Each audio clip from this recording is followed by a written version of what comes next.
Israeli police raided the Al-Aqsa Mosque in an attempt to remove what they said were agitators. The Palestinian Red Crescent says a number of people were injured during the skirmishes.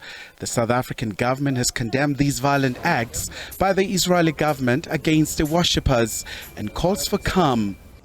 These attacks are unjust, unwarranted and breaches international law.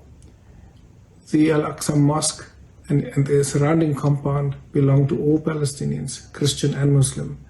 And the Muslim worshippers do not need permission from the Israeli government to pray in Al-Aqsa.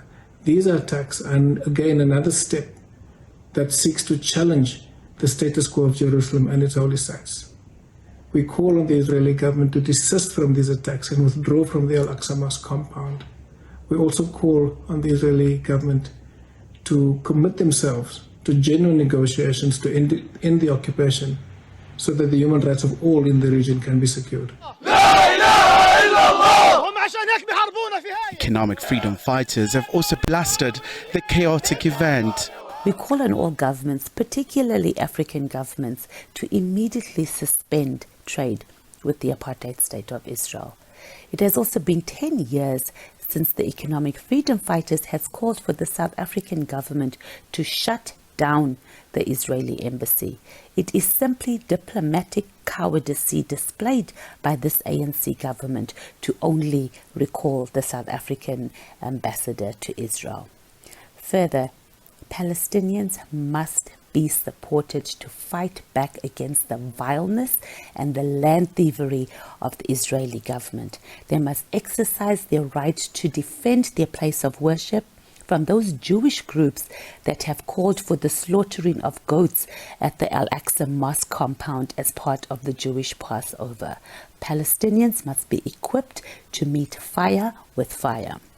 Russia, as it commences a term as the president of the United Nations Security Council, we call on Russia to prioritize processing the isolation of the apartheid state of Israel.